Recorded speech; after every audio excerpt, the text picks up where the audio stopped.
Come on in. What's up? What's good? What's poppin'? What's crackin'? What's percolating? What's really good in the hood? It is your man Theo Butler, and welcome to a y'all still on that episode. I ain't saying. I'm just saying we do.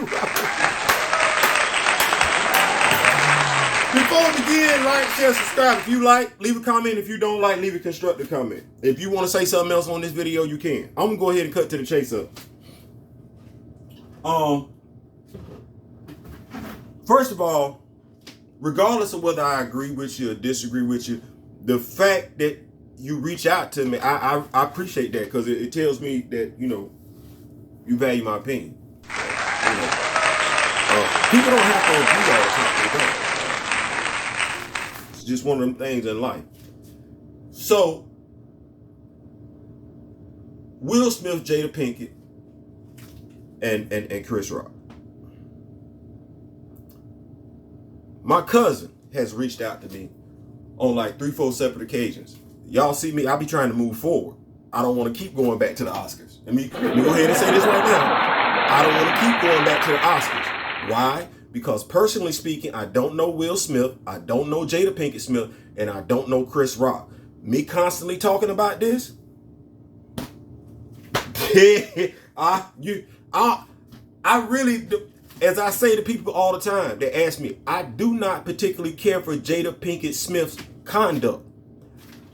Up until that moment on that Sunday, I respected Chris Rock. Will Smith, I wished he would have did better. See, me, I can find fault with all three. Some of y'all only want to find fault with two, the people that was married. You totally look past the other person. Let me make this plain and simple for you. Chris Rock did a documentary about hair, and I know some of y'all don't care. He said, you say he did it for the money. I'm finna expose the out of y'all real quick. Then he makes a joke about her hair. He says G.I. Jane. Cool. I'm finna make this joke even more funny. Let's say I'm somebody that did a documentary about black women and their problems with fibroids in the United States of America. Yes, I've done a documentary on it. No, I haven't, but I'm just saying, let's say I do that documentary.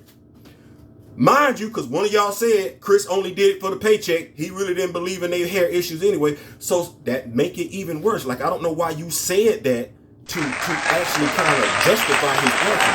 So let's just say I'm like Chris Rock. I've done this documentary on women's health problems with their stomach, but I really don't give two shits about black women and their intestinal problem. I don't give two shits. I'm just doing it for the money. Okay.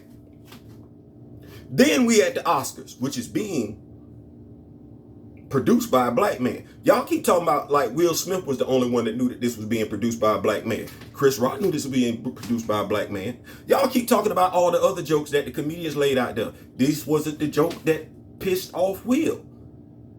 For you to put yourself in Will's shoes, you gotta think about a joke that would piss you off or piss your woman off. But y'all don't want to do that. Y'all want to keep referencing this joke. Okay, so for all those that want to keep capping for Chris Rock, ladies included, here we go with this gynecology joke. So I look at the audience, and I look at this one female, black woman. She's been dealing with fibroid issues, some internal issues. Let's say, because Black Hollywood ain't that big, but let's say I don't know. Let's go ahead and say I don't know. And I look at her and I say, hey, girl, you know I love you. I see you getting ready for the Santa Claus Part 4 as Mrs. Claus.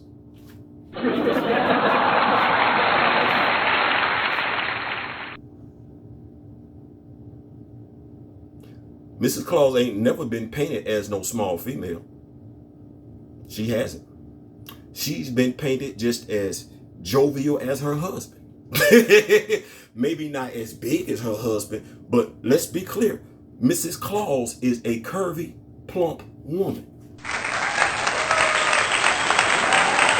Y'all don't like that joke? Why not? In history, in the United States of America, we know our black women are being misdiagnosed with fibroids all the time, right? We know that. Just like we know our black women have been struggling with their hair all the time. I ain't got to be no damn comedian. I ain't got to do no damn documentary. In the 80s, what were our black women starting to do? They were starting to experiment with weave. Why were they starting to experiment with weave? Because they was using all them processed chemicals and everything like that, and they were doing what? Damaging their hair. Irreparably damaging their hair.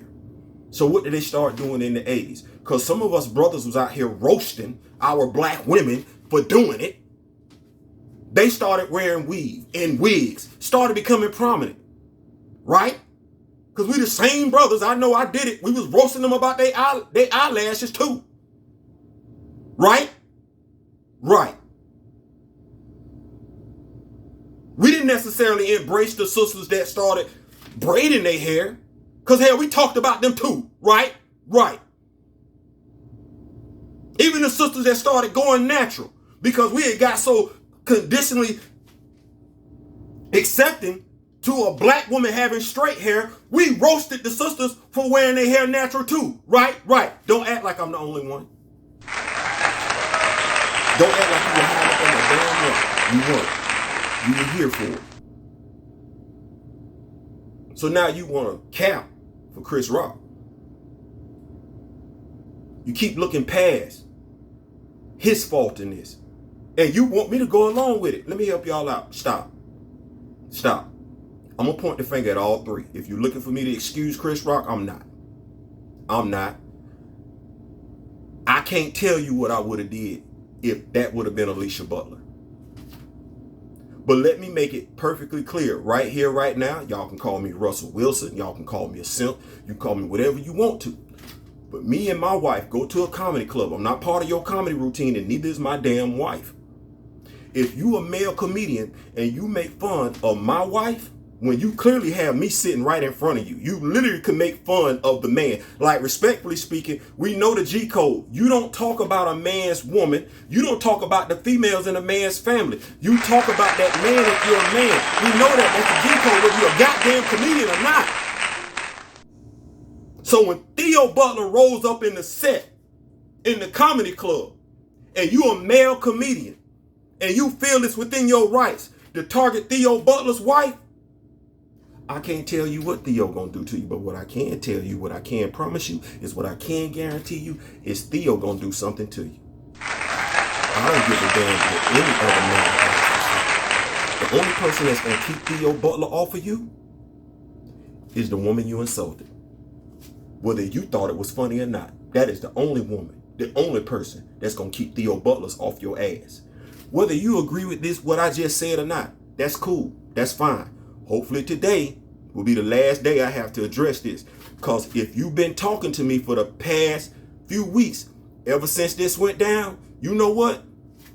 My answer ain't changed. So you could talk to me about this 6 months from now. My attitude about it is not going to change. All three are culpable. I ain't saying, I'm just saying. Peace.